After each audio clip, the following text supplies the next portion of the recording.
श्री कृष्ण कहते हैं, परिवर्तन ही संसार का नियम है। आप एक पल में करोड़पति या गरीब हो सकते हैं। यह उदाहरण जीवन और परिस्थितियों की स्थिरता की याद दिलाता है। यह हमें सफलताओं में विनम्र और कठिनाइयों में दृढ़ रहने के लिए प्रेरित करता है, यह समझते हुए कि परिवर्तन अनिवार्य है। श्री कृष्ण कहते हैं, कर्म करने का अधिकार तुम्हारा है, पर उसके फल में कभी आसक्त मत होना। पहले उदाहरण की तरह यह भी निष्काम कर्म की अवधारणा को मजबूत करता है। श्री कृष्ण हमें सिखाते हैं कि हमारे काम के परिणामों से अलग होकर हम शांति और संतुलन बनाए रख सकते हैं। श्री कृष्ण कहते हैं, मन अशांत है और उसे नियंत्रित करना कठिन है, परंतु अभ्यास से इसे वश में किया जा सकता है। श्री कृष्ण मन को नियंत्रित करने की चुनौती को स्वीकार करते हैं, लेकिन आश्वासन देते हैं कि निरंतर अभ्यास और अनुशासन से यह संभव है। यह हमें मानसिक शक्ति और स्थिरता विकसित करने के प्रयासों में प्रेरित करता है। श्री कृष्ण कहते हैं, एक व्यक्ति अपने मन के प्रयासों से उठ सकता है या उसी प्रकार से खुद को नीचे गिरा सकता है, क्योंकि प्रत्येक व्यक्ति स्वयं का मित्र या शत्रु होता है। यह उदाहरण हमारे मानसिकता की शक्ति को उजागर करता है। यह हमें प्रेरित करता है कि हमारे विचार और दृष्टिकोण हमारी वास्तविकता को आकार देते हैं, इसलिए हमें सकारात्मक और रचनात्मक मानसिकता विकसित करनी चाहिए। श्री कृष्ण कहते हैं, जब ध्यान में परिवीनता हो जाती है तब मन एक शांत स्थान में जलती हुई दीपक की लौ की तरह स्थिर होता है। श्री कृष्ण ध्यान के महत्व को रेखांकित करते हैं, जो मानसिक स्पष्टता और एकाग्रता प्राप्त करने में मदद करता है। यह हमें दैनिक जीवन की अव्यवस्था के बीच एक शांत और स्थिर मन विकसित करने के लिए प्रेरित करता है। श्री कृष्ण कहते हैं, मनुष्य अपने विश्वासों से बना है। जैसा वह विश्वास करता है वैसा ही वह बनता है। हमारे विश्वास हमारे व्यक्तित्व और कर्मों को आकार देते हैं। यह उदाहरण हमें अपने और अपनी क्षमताओं के बारे में सशक्त विश्वास रखने के लिए प्रेरित करता है, क्योंकि ये विश्वास सीधे हमारे व्यक्तिगत विकास और उपलब्धियों को प्रभावित करते हैं। श्री कृष्ण कहते हैं, तुम्हारा हृदय अपने कार्य में लगा हो, लेकिन उसके फल में कभी नहीं। यह श्रम के फल से अलग होने की विचार को पुनः पुष्टि करता है। यह हमें संपन्न और जुनून के साथ अपने काम में पूरी तरह से डूब जाने के लिए प्रेरित करता है, बिना पुरस्कार की इच्छा के। श्री कृष्ण कहते हैं, आत्मा न तो जन्म लेती है और न ही मरती है। श्री कृष्ण आत्मा के शाश्वत स्वभाव के बारे में बात करते हैं, जो सांत्वना और प्रेरणा प्रदान करता है। यह हमें याद दिलाता है कि हमारी सच्ची प्रकृति भौतिक अस्तित्व से परे है, जिसमें हम उद्देश्य और निडरता के साथ जीने के लिए प्रेरित होते हैं। जो व्यक्ति आसक्ति से मुक्त है वही वास्तव में दूसरों से प्रेम कर सकता है, क्योंकि उसका प्रेम शुद्ध और दिव्य है। सच्चा प्रेम आसक्ति और स्वार्थी इच्छाओं से मुक्त होता है। यह उदाहरण हमें निस्वार्थ प्रेम और करुणा विकसित करने के लिए प्रेरित करता है, जो गहरे और अधिक सार्थक संबंधों की ओर ले जाता है। श्री कृष्ण कहते हैं, मनुष्य अपने विश्वासों से बना है। जैसा वह विश्वास करता है वैसा ही वह बनता है। हमारे विश्वास हमारे विचारों और कर्मों को निर्धारित करते हैं।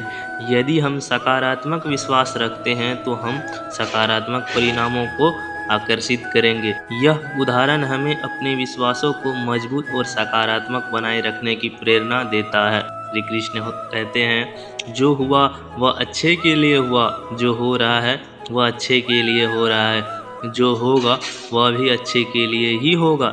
यह उदाहरण हमें यह सिखाता है कि हमें हर परिस्थिति में अच्छाई देखनी चाहिए। यह हमें विश्वास दिलाता है कि सभी घटनाएं किसी न किसी कारण से होती है और उनमें छिपी अच्छाई को समझने का प्रयास करना चाहिए। श्री कृष्ण कहते हैं, इंसान को इसकी इच्छा अनुसार फल मिलता है, इसलिए व्यक्ति को अपनी इच्छाओं को शुद्ध और सही रखना चाहिए।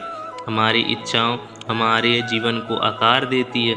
यह उदाहरण हमें अपनी इच्छाओं को शुद्ध और नैतिक रखने के लिए प्रेरित करता है ताकि हम सही दिशा में प्रगति कर सके। श्री कृष्ण कहते हैं, क्रोध से भ्रम उत्पन्न होता है, भ्रम से बुद्धि का नाश होता है, बुद्धि के नाश से तर्क शक्ति का नाश होता है और तर्क नाश से व्यक्ति का पतन हो जाता है।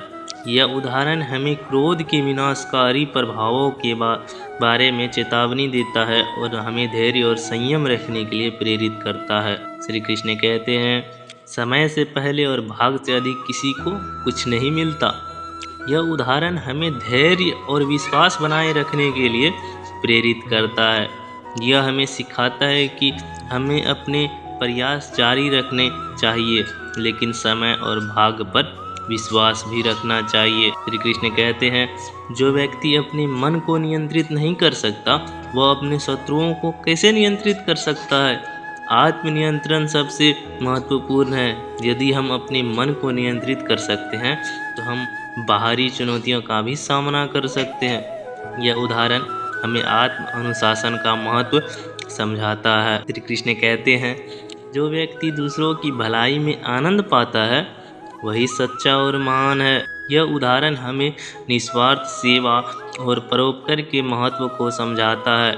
यह हमें दूसरों की भलाई के लिए काम करने के लिए प्रेरित करता है। श्री कृष्ण कहते हैं, अपने कर्तव्यों का पालन करना ही सबसे बड़ी पूजा है। श्री कृष्ण हमें सिखाते हैं कि अपने कर्तव्यों का पालन करना ईश्वर की सच्ची भक्ति है। यह उदाहरण हमें हमारी जिम्मेदारियों को समझने और उन्हें पूरी निष्ठा के साथ निभाने के लिए प्रेरित करता है। श्री कृष्ण कहते हैं, जो ज्ञान की खोज करता है उसे चाहिए कि वह अपने संदेहों को छोड़ दे। संदेह ज्ञान की राह में बाधा उत्पन्न करते हैं। यह उदाहरण हमें अपने संदेहों को दूर करने और सच्चे ज्ञान की प्राप्ति के लिए प्रेरित करता है। श्री कृष्ण कहते हैं, जो व्यक्ति सभी इच्छाओं को त्याग देता है और अपनी आत्मा में संतोष प्राप्त करता है वही सच्चा सुखी है। इच्छाओं का त्याग और आत्मसंतोष सच्चे सुख की कुंजी है। यह उदाहरण हमें आत्मसमर्पण और आंतरिक शांति की खोज के लिए प्रेरित करता है। श्री कृष्ण कहते हैं, जैसे एक तालाब के जल से सभी प्यास बुझ जाती है, वैसे ही एक ज्ञानी व्यक्ति के ज्ञान से सभी समस्याओं का समाधान हो जाता है। यह उदाहरण ज्ञान की महत्ता को समझता है। एक ज्ञानी व्यक्ति की सोच और दृष्टि सभी समस्याओं का हल ढूंढने में सक्षम होती है। यह हमें ज्ञान की तलाश करने के लिए प्रेरित करता है। श्री कृष्ण कहते हैं, सभी प्राणियों के प्रति दया और करुणा का भाव रखो। यह उदाहरण हमें सभी जीवों के प्रति दया और करुणा रखने की प्रेरणा देता है। यह हमें सिखाता है कि हमें अपने सभी कर्मों में करुणा और सहानुभूति का भाव रखना चाहिए। ऐसे ही रोज श्री कृष्ण की वाणी को सुनने के लिए हमारे चैनल संसार की माया को सब्सक्राइब करें।